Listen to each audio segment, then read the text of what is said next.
बिस्मिल्लाहिर्रहमानिर्रहीम। अस्सलाम वालेकुम नाज़रीन, आज के जरिए में हम आपको बताएंगे कि क्या पीडीएम टूटने जा रही है या कि फिर पीडीएम इस्तीफे देकर इस्लामाबाद पर टूटने वाली है। आपको ये भी बताएंगे कि मुस्लिम लीग नून में आगे कौन सा बयानिया चलेगा, मुफाहमत का या फिर मुज़ाहमत का। और आपको ये भी बताएंगे कि अदलिया के साथ और इस्टेब्लिशमेंट के साथ मुस्लिम लीग नून और बिलखुसूस मरियम नवाज़ साहबा की जो लड़ाई है उसके लिए आगे मुस्लिम लीग नून की स्ट्रेटजी क्या होगी और ये ऊंट किस करवट बैठ सकता है। लेकिन उससे कबल हम जिक्र करेंगे दो भाइयों की सियासत का, जनाब परवेज़ खटक साहब और उनके भाई लियाकत खटक साहब की सियासत का। आप जानते हैं कि परवेज़ खटक साहब साबिक वज़ीर आला रहे, खैबर पख्तूनख्वा में पीटीआई के करता दरता शुमार किए जाते थे वहाँ पे। उसके साथ अब वो वफाकी वज़ीर दिफ़ा हैं। उनके भाई लियाकत खटक साहब मेंबर सूबाई असम्बली मुंतखब हुए थे पीटीआई की टिकट पे और सूबाई वज़ीर थे।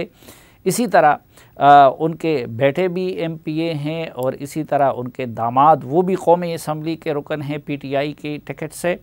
लेकिन उनके भाई लियाकत खटक साहब पहले तो मुस्ताफ़ी हो गए सूबाई वज़ारत से और उसके बाद दोनों भाइयों की तनाज़े की ख़बरें आने लगी। अब लगता ये है कि लियाकत खटक साहब और परवेज़ खटक साहब भी मुस्तक़बिल में अब असद उमर और ज़ुबैर उमर ही नज़र आएंगे। लियाकत खटक साहब ने गुज़िश्ता रोज़ बिलावल भुट्टो ज़रदारी साहब के लिए जलसा किया और वहाँ पे मिल के उनके बेटे ने और उनके दीगर साथियों ने पीपल्स पार्टी के साथ उस जलसे से ख़िताब किया।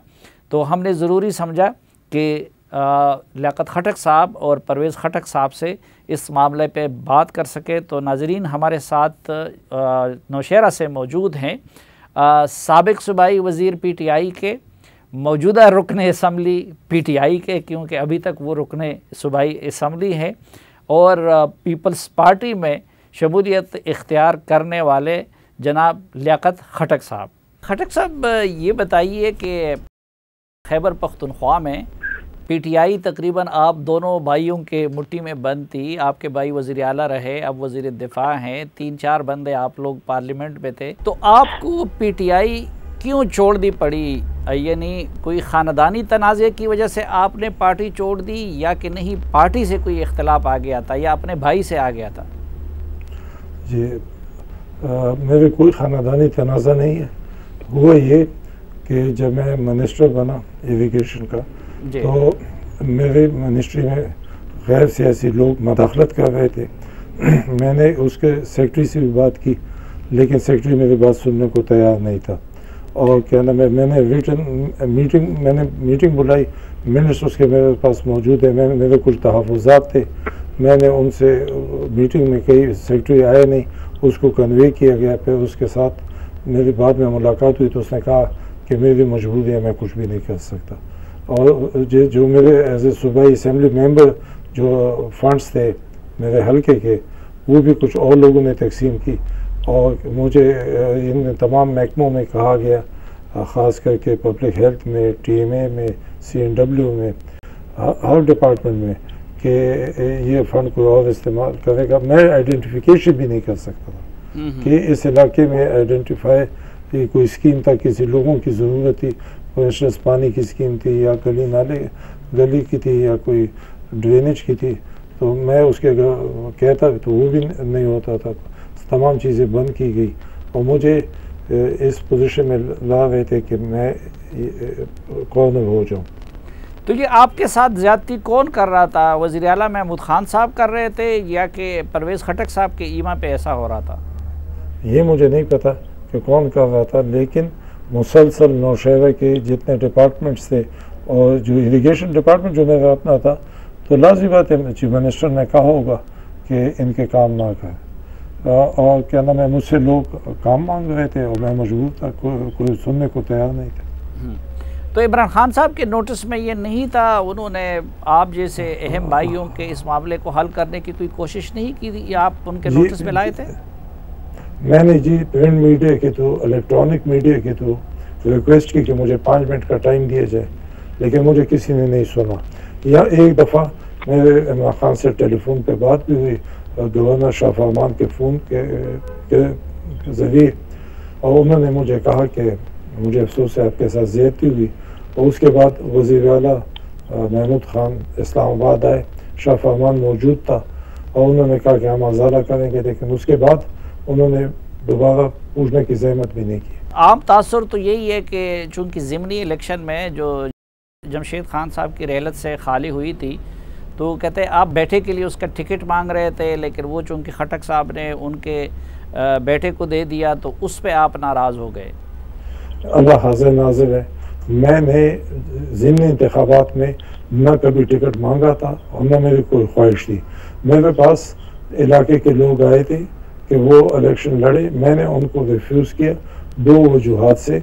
मैंने कहा कि क्या नाम है, जमशेद के साथ मेरे ज़ाती ताल्लुक़ थे और चूँकि वो फौत हो गए तो क्या ये अच्छा लगेगा कि मेरा बेटा उसके इलेक्शन लड़े।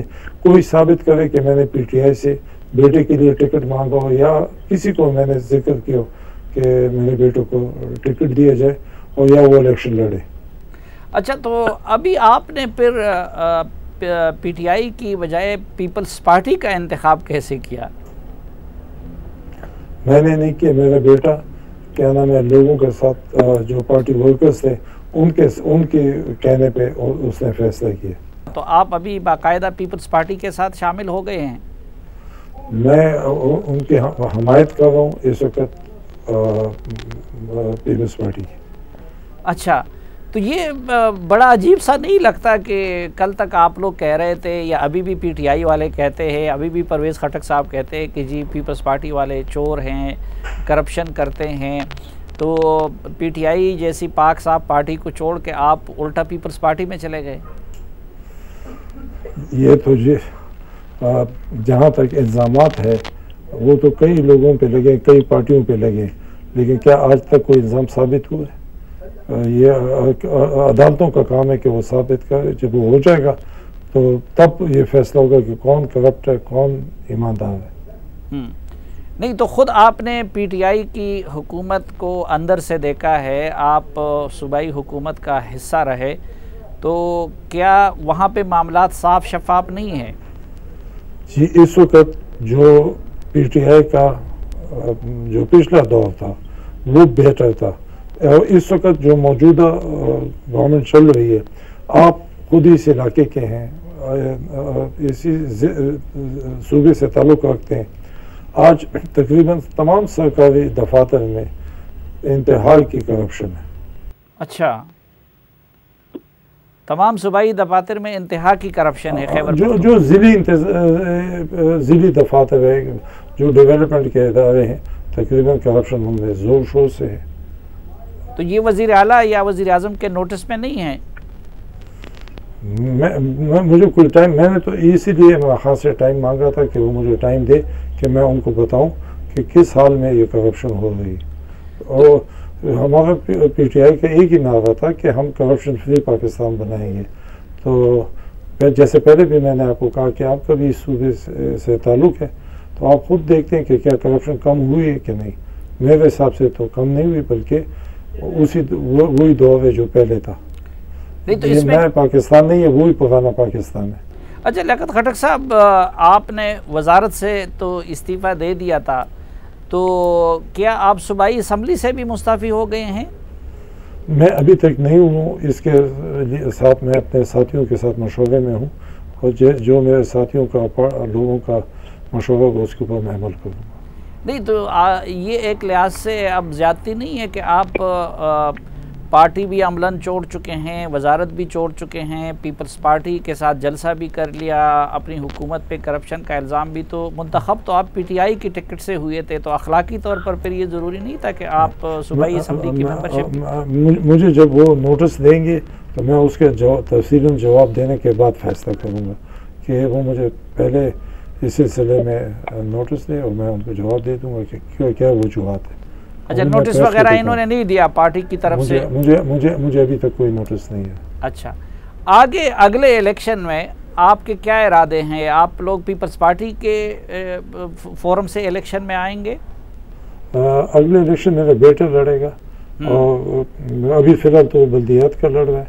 तो बाद में उसमें जो पार्टी का फैसला होगा उसके मुताबिक जो हमारे नौशहरा के वर्कर्स है, जो हमारे लिए सब कुछ है, उन्हीं के फैसले के मुताबिक हम फैसले करेंगे। तो इससे कोई आप लोगों की मुफाहमत नहीं हो सकती? इससे आप दोनों भाइयों को नुकसान नहीं होगा, जिस तरह ज़िमनी इलेक्शन में आप लोगों को हुआ और वो सीट आपसे नून लीग जीत गई?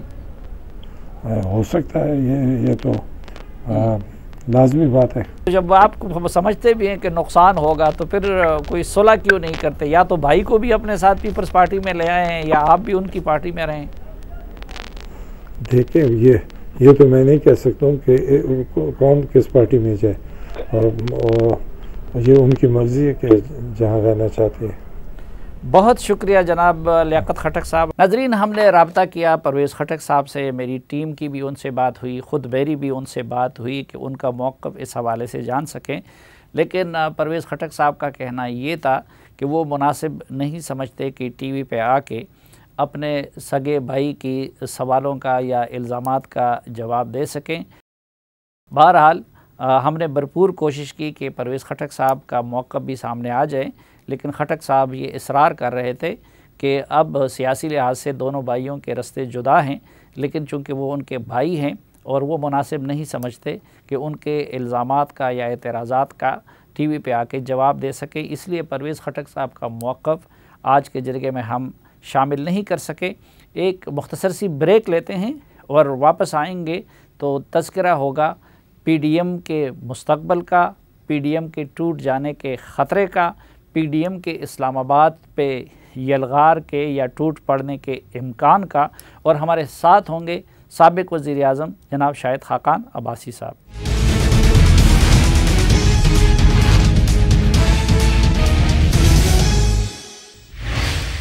एक बार फिर खुशामदीद आपको। जरगे में हमारे साथ मौजूद है मुस्लिम लीग नून के रहनुमा, PDM के रहनुमा और साबिक़ वज़ीर आज़म जनाब शाहिद खाकान अब्बासी साहब। बहुत शुक्रिया अब्बासी साहब। और अब्बासी साहब, लगता नहीं है कि PDM जो बाकी बचा है उसका भी शायद फातिहा पढ़ने का वक्त आ गया है? जो आखिरी मीटिंग से जो ख़बरें निकली थी कि जी मौलाना साहब बहुत नाराज़ थे और वो PDM की सदारत छोड़ने की धमकियाँ दी हैं। नहीं, कोई जल्दी ना करें। PDM में बड़ी जान है और अल्हम्दुलिल्लाह 8 जमातें इकट्ठी हैं, 2 खुद छोड़ कर गई हैं, और PDM एक तहरीक है और उसका मकसद आइन की बालादस्ती के लिए कोशिश करना कि मुल्क का निज़ाम आइन के मुताबिक हो। उसकी अब जो हिकमत अमली रही है वो पिछले 5-6 महीने से जलसे भी हुए हैं, रैलीज़ भी हुई हैं, महंगाई के ख़िलाफ़ एजिटेशन हुई है। अब एक बड़े फ़ैसले का वक्त है। उस पर पिछली मीटिंग में स्टीयरिंग कमेटी मीटिंग हुई, उसमें सिफारिशात मुरतब की गई, वो हमने सरबराही इजलास में रखी परसों, और उस पर बहस हुई है।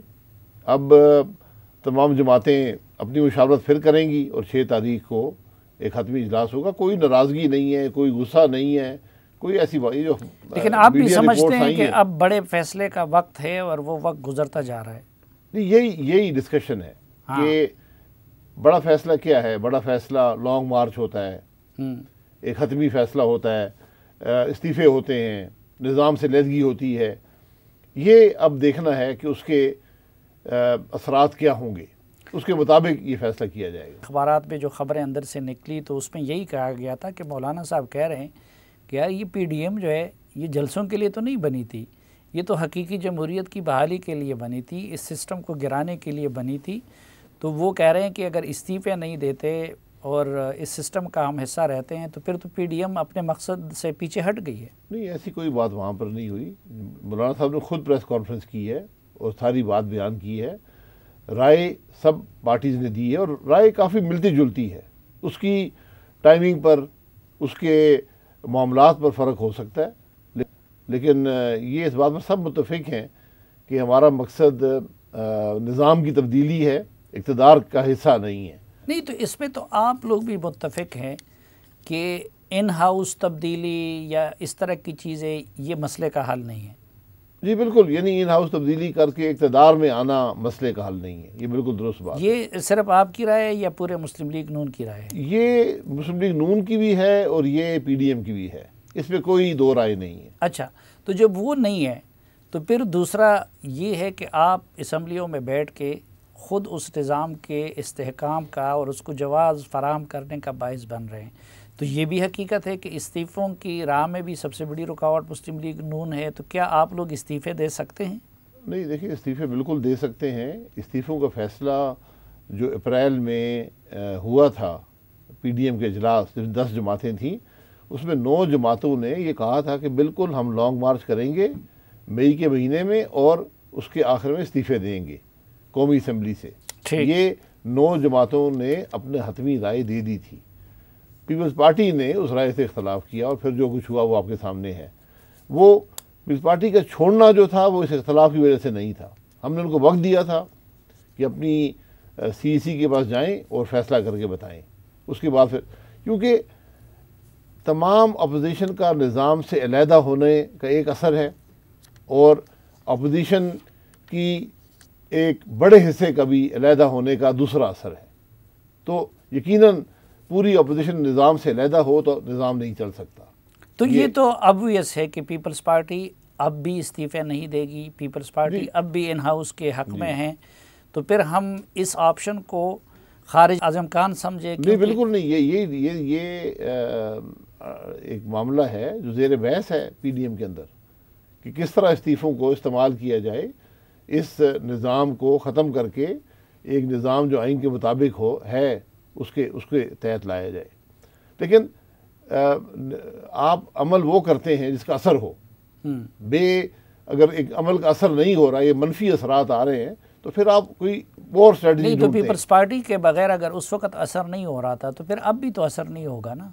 नहीं, उस वक्त तो पीपल्स पार्टी मौजूद थी ना, अब वो नहीं है। तो मैं यही कह रहा हूँ, अब जो हमने देखना है कि पीपल्स पार्टी के बगैर अगर अपोजिशन इस्तीफ़े देती है उसके क्या असरात होंगे, उसके मुस्बत क्या असरात होंगे, यानी निज़ाम की बेहतरी के लिए क्या होंगे और उसके मनफी असरात क्या हो सकते हैं। इस बैलेंस को देख कर फैसला करना है। और फिर उसकी टाइमिंग क्या होगी, उसका तरीक़ाकार क्या होगा, ये सब चीज़ें हमने फैसला करना है। आपकी क़यादत की राय क्या है? इस्तीफ़ों के हक़ में है या हक़ में नहीं है? नहीं, इस्तीफ़ों के हक़ में है, बिल्कुल। ये पहले दिन से है, आज से 5-6 महीने पहले भी इस्तीफ़े के हक़ में थी। लेकिन अगर उनका एक मकसद हो, एक असर हो, बग़ैर मकसद के इस्तीफ़े देने को कोई ना जवाज़ है ना उसकी ज़रूरत है। अब हमने देखना है कि जहाँ पर अब बात पहुँच गई है, क्योंकि हम जो बात पहले दिन से कर रहे हैं, बल्कि हम तो शायद देर से शुरू की, मौलाना साहब पहले दिन से कर रहे हैं। जब ये असम्बली बनी थी उन्होंने कहा था कि मत असम्बली में जाएं क्योंकि ये एक धांधली शुदा इलेक्शन का नतीजा है, ये गैर नुमाइंदा असम्बली है, यहाँ से अवाम के मसाइल का हल नहीं मिलेगा। तो उस वक़्त बाकी जमातों ने कहा कि नहीं, जमहूरियत को आगे बढ़ाने के लिए। तो अब सबको ये महसूस होता है कि जमहूरियत तो आगे नहीं बढ़ी लेकिन मुल्क का नुकसान हो गया। तो अब शायद वो फैसला दुरुस्त नहीं था। आप लोग भी ये समझते हैं कि मौलाना की असम्बलियों में ना जाने की राय दुरुस्ती हो? जी, मैं ज़ाती तौर पर ये समझता हूँ कि बिल्कुल वो राय उस वक़्त दुरुस्त राय थी। अब क्या फ़ैसले आपने करने हैं, ये अपने मामलात को और हालात को देख कर करने।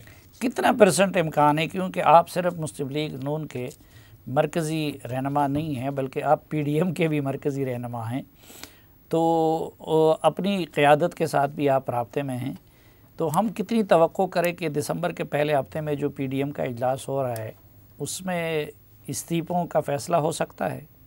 देखिए, बिल्कुल हो सकता है, लॉन्ग मार्च का भी हो सकता है, इस्तीफ़ों का भी हो सकता है, लेकिन उसकी टाइमिंग क्या होगी ये बड़ी अहम बात है।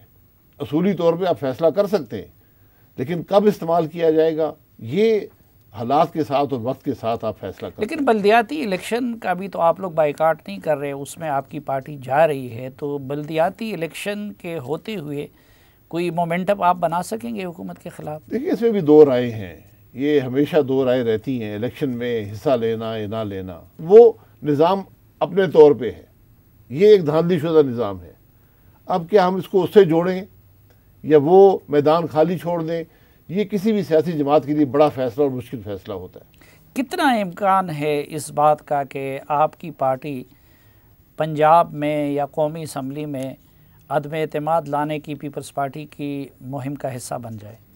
ये मैंने कहा ना कि अदम एतमाद वाला जो बात है वो PDM के अंदर ज़ेर बहस नहीं है। हम उसको हल नहीं समझते। और ख़ास तौर पे जब मुल्क का निज़ाम ही आइन के मुताबिक ना हो और आप एक आइनी तरीके से हुकूमत बदलना चाहें तो वो मुमकिन नहीं होता।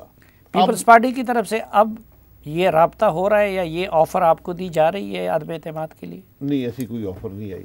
और मैंने हमेशा कहा कि अगर आपने ये काम शुरू करना है तो सबसे जो ऑब्वियस जो जगह है वो सेनेट है, जहाँ पर अभी भी इस दफ़ा भी आपने 51 मेंबरान की सपोर्ट आपको हासिल रही है जो जॉइंट सिटिंग थी। तो वो 51 मेंबरान अगर वहाँ सपोर्ट कर सकते हैं तो यहाँ भी फिर बआसानी आप चेयरमैन सेनेट को बदल सकते हैं। तो वहाँ से शुरू करें।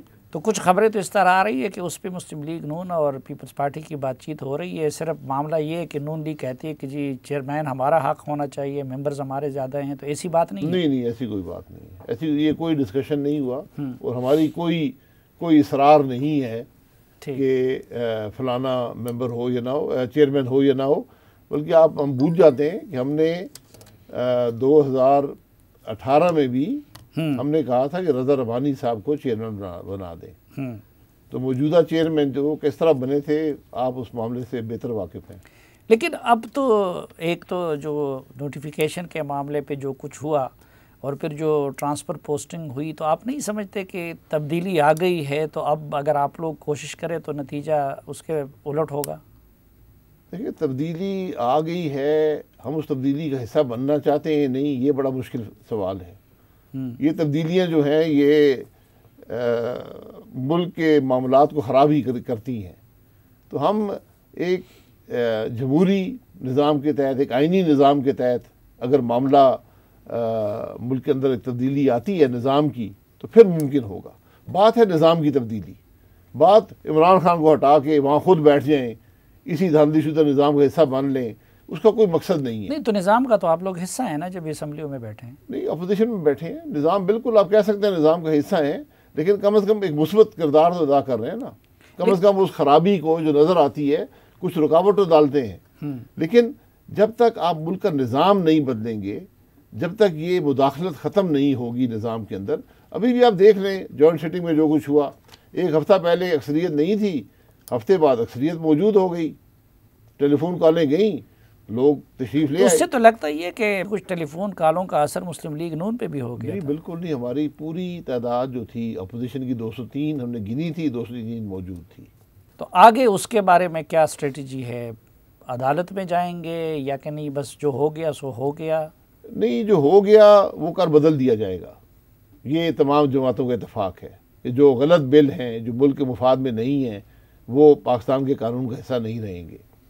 हमारे पास ये ऑप्शन भी मौजूद है कि हम अदालत में जाएं, उस पर सारी अपोजिशन इकट्ठी होकर मशवरा कर रही है, अदालत जो वकला है उनसे भी राय ले रहे हैं, क्योंकि ये एक लीगल मैटर है। पाकिस्तान में ऐसा कम हुआ है कि अदलिया ने पार्लियामेंट की पास की हुई कानून को की नफ़ी की है। बहरहाल हुआ भी है, तो इसको अब देखना पड़ेगा कि हम इसको कैसे परसू करते हैं। ठीक, आप देख रहे हैं कि किस तरह परसू करेंगे। एक ब्रेक लेते हैं, वापस आएंगे तो जनाब शाहिद खान नवाज़ी साहब के साथ गुफ्तगू का सिलसिला आगे बढ़े, साथ रहिए।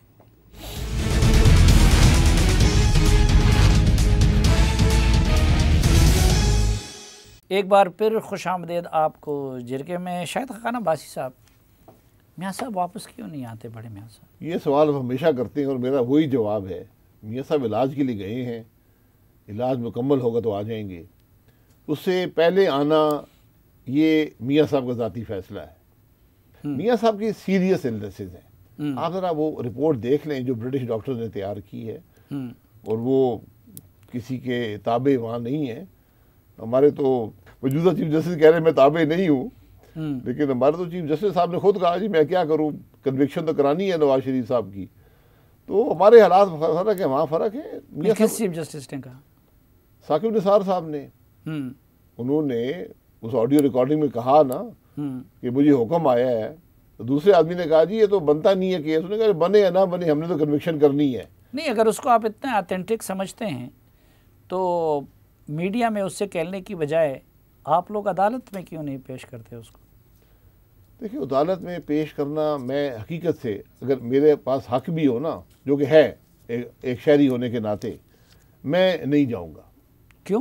क्योंकि मैं समझता हूँ कि आज अदालत का काम है, हमारी आला अदलिया वो उनका बराह रास्त ताल्लुक़ इस मामले से है, क्योंकि सुप्रीम कोर्ट ट्रायल कोर्ट बना, मुल्क के वज़ीर-ए-आज़म को निकाल दिया एक अकामे की फ़ीस ना लेने पे। उसके बाद केस नैब को भेजा, उसके ऊपर अपने ही अदालत का एक जज, मॉनिटरिंग जज मुकर्रर किया, जिसकी कोई मिसाल पाकिस्तान की जुडिशल तारीख या दुनिया में नहीं है कि सुप्रीम कोर्ट का जज एक ट्रायल को मॉनिटर कर रहा हो। उसी ट्रायल को चीफ जस्टिस का जो ऑडियो है वो कह रहे हैं कि इनको सज़ा दिलवानी है।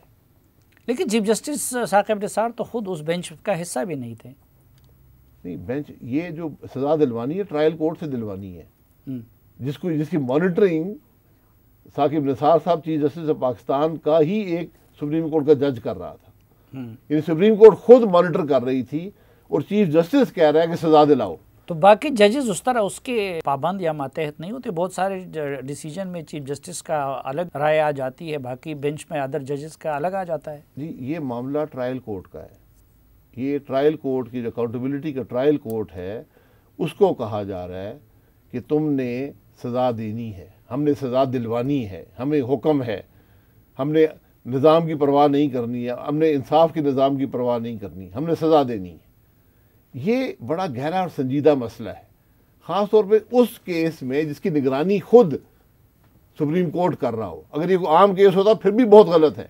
नहीं, इसमें मरियम बीबी और आप लोग सिलेक्टिव क्यों है? यानी सिर्फ साकिब निसार जो ना बेंच में शामिल था ना उसका था, सिर्फ उनका नाम ले रहे हैं। मेरे पास जो सबूत आएगा, एविडेंस आएगा, उसी पे बात करूंगा ना। मेरे पास दो सबूत आए, एक एफिडेविट आया, एक ऑडियो रिकॉर्डिंग आई, मैं तो उसी पे बात कर रहा हूँ। उसे बाहर जाने का मकसद कोई नहीं है। लेकिन मरियम बीबी तो कह रही कि मेरे पास और भी बहुत सारी चीज़ें पड़ी हुई हैं, तो फिर सब मैदान में क्यों नहीं लाते? इसका तो मतलब पॉलिटिकल ब्लैकमेलिंग हो रही है। जी, मरियम बीबी ने ये कहा है कि ये सबूत जो हैं ये वक्त के साथ आए हैं, कल और भी आ जाएंगे। ये मकसद ये कि मेरे पास सबूत मौजूद है, ना एफिडेविट मैंने दिया है, ना जो ऑडियो रिकॉर्डिंग है मैंने दी है।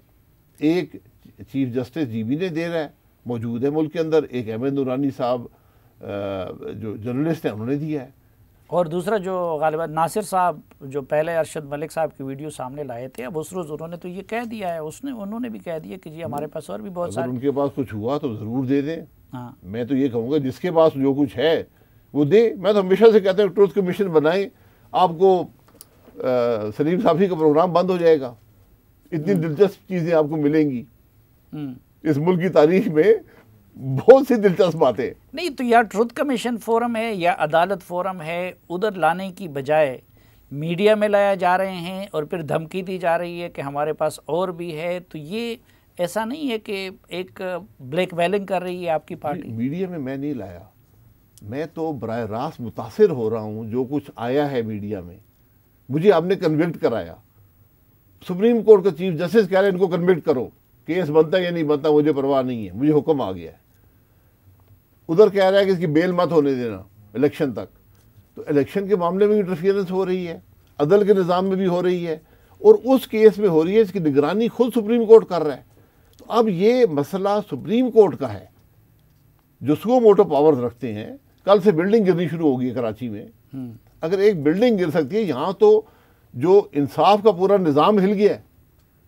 आज लोग ये सवाल करते हैं कि इस मुल्क के 3 दफ़ा के वज़ीर-ए-आज़म के साथ, उसकी बेटी के साथ जो हो रहा है इस इंसाफ के निज़ाम में, मेरा क्या बनेगा? लेकिन 3 दफ़ा के वज़ीर-ए-आज़म अदलिया को मैनेज करने के लिए मशहूर भी है ना। जस्टिस क़य्यूम की ऑडियो भी सामने है। फिर इसी तरह हम देख रहे हैं कि इसी साकिब निसार साहब को उन्होंने सेक्रेटरी लॉ बनाया था, उन्हीं के दौर में हाई कोर्ट का जज बना। तो ये भी एक तारीख। मैं ये कह रहा हूँ ना, इसीलिए सब मामलात जो हैं इन सबको इन्वेस्टिगेट कर लें। मैं तो नहीं कह रहा सिलेक्टिव करें, मैं तो कह रहा हूँ कि आप मुल्क का जब चीफ जस्टिस एक कोर्ट केस के अंदर मुदाखलत करेगा, इलेक्शन के निज़ाम में मुदाखलत करेगा, उस मुल्क में कौन सी चीज़ रह जाती है बाकी? चीफ जस्टिस के उनके बारे में 2 चीज़ें आ गई हैं जो बराह रास्त नवाज शरीफ साहब को और मरीम नवाज को मुतासर कर रही हैं। इस बात से हम इतफाक़ करते हैं ना। उन्हीं के केस में मुदाखलत हो रही है, बाकी पता नहीं क्या की है जस्टिस साहब ने, अल्लाह बेहतर जानता है क्या करते रहे हैं। जो मुक़्तदिर हल्कों वाली बात है वो शौकत अजीज़ सिद्दीकी साहब ने की है। जो सिटिंग जज थे, जिनको निकाला गया, जिनकी प्ली सुप्रीम कोर्ट में नहीं सुनी गई, उन्होंने पूरा अपना एक पिटिशन डाली है सुप्रीम कोर्ट में। ये वो पिटिशन भी मुझे मुतासिर कर रही है। एक सिटिंग जज कह रहा है कि जनाब मुझे ये हुक्म आया कि इनको कन्विक्ट करना है, जो भी करना है, तो वो मैं इस्तेमाल कर रहा हूँ डिफेंस में कि मेरे मामले में मुदाखलत हुई है। ये बातें अब वही शौकत अजीज सिद्दीकी साहब ने एक पिटिशन और डाल दी सुप्रीम कोर्ट में। तो ये मामला बड़े पेचीदा होते जा रहे हैं और उसका असर क्या है? बाकी तो सब कानूनी जंग लड़ेंगे। हाँ। ना, मैं तो बराह रास्त मुतासिर हूँ। मुझे एक केस में आपने जज को ब्लैकमेल करके कन्विक्शन कराई हुई है, दूसरे में चीफ जस्टिस साहब के हुक्म से कन्विक्शन हुई है। मैं किसके पास इंसाफ के लिए जाऊंगा? लेकिन कह रहे हैं कि जी आप लोग इंसाफ के मुतमन्नी नहीं हैं, बल्कि इधर भी और मुक़्तदिर हलकों को भी ब्लैकमेल करके कुछ डील की कोशिश हो रही है। हमने डील मांगी है।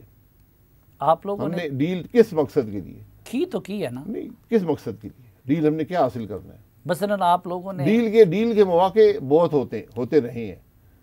डील वहाँ पे होती है जहाँ मुफाद के तलबगार हो। हम मुफाद के तलबगार नहीं है।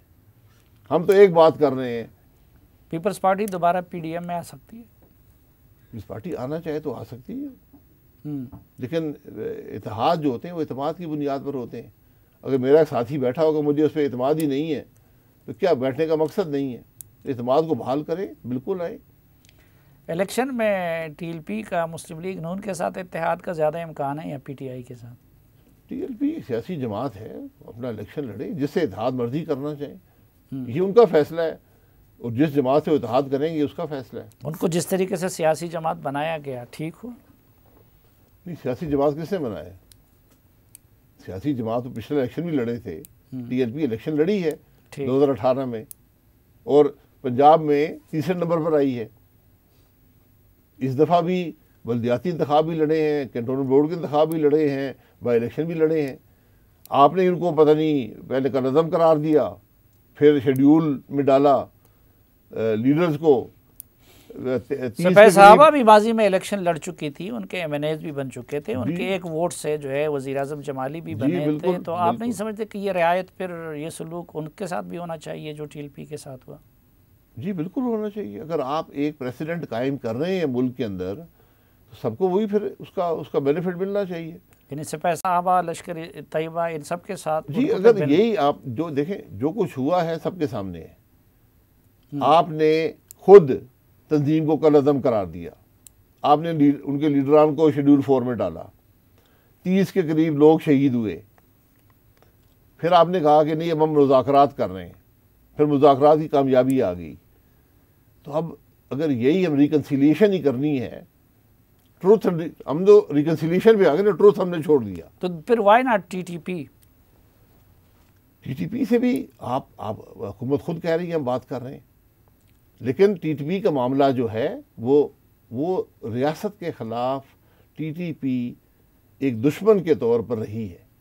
उसने रियासत पे हमला किया है, उसने जंग लड़ी है पाकिस्तान की फ़ौज के ख़िलाफ़। तो ये जो पुलिस मारे थे, ये जो पुलिस मारे थे, ये रियासत पे हमला नहीं था टीएलपी का? ये बिल्कुल, ये रियासत समझे या एक एहतजाज के दौरान जो कुछ हुआ, ये होता रहा है माजी में भी। पुलिस के लोग भी मरे हैं, एहतजाजी भी मरे हैं, लेकिन एक तंजीम जिससे आपने जंग लड़ी हो, जब आप उससे फैसला करना जाएंगे तो फिर आपके पास पार्लियामान की सपोर्ट होना ज़रूरी है। तो मुतलक आप समझते हैं कि उनके साथ मुज़ाकरात नहीं होनी चाहिए, या कि नहीं आप समझते हैं कि कुछ नहीं, पार्लियामान को एतमाद में लेकर, ताकि पाकिस्तान के अवाम जो हैं उनका एतमाद आपके साथ हो। ये अगर आप एक, तो अभी तो आप फरमा रहे थे कि वो पार्लियामान जाली है। कौन सी पार्लियामान? ये पार्लियामान, ये पार्लियामान तो जाली है ना। अब किसी से जाली है, वो डिग्री होती है ना। चल तो रही है, हुकूमत का निज़ाम तो उसी पे चल रहा है बदकिस्मती से। ये भी है अजीब बात है, आप लोग एक तरफ कहते हैं कि ये जाली है, दूसरी तरफ कहते हैं जाली है, अगर हाँ बिल्कुल दुरुस्त है, फिर इंतज़ार कर लें, इलेक्शन करा दें, मुल्क में इंतज़ार कर लें, और जब एक हकीकी नुमाइंदा पार्लियामान आएगी, उसको ज़्यादा इख्तियार होगा ये फैसले करने का। तो लेकिन मेरे प्रोड्यूसर इंतज़ार नहीं कर रहे, वो बार बार मुझे ठीक है कहते कि वक्त ख़त्म हुआ है। बहुत शुक्रिया जनाब शाहिद खान अब्बासी साहब। नाजरीन, इस तवक्को के साथ कि प्रोग्राम से मुतालिक अपनी राय से आप हमें आगाह करते रहेंगे, और इस दुआ के साथ कि आप जहाँ भी रहें खुश रहें, आज के जरिए से इजाज़त चाहता हूँ। अल्लाह हाफ़िज़।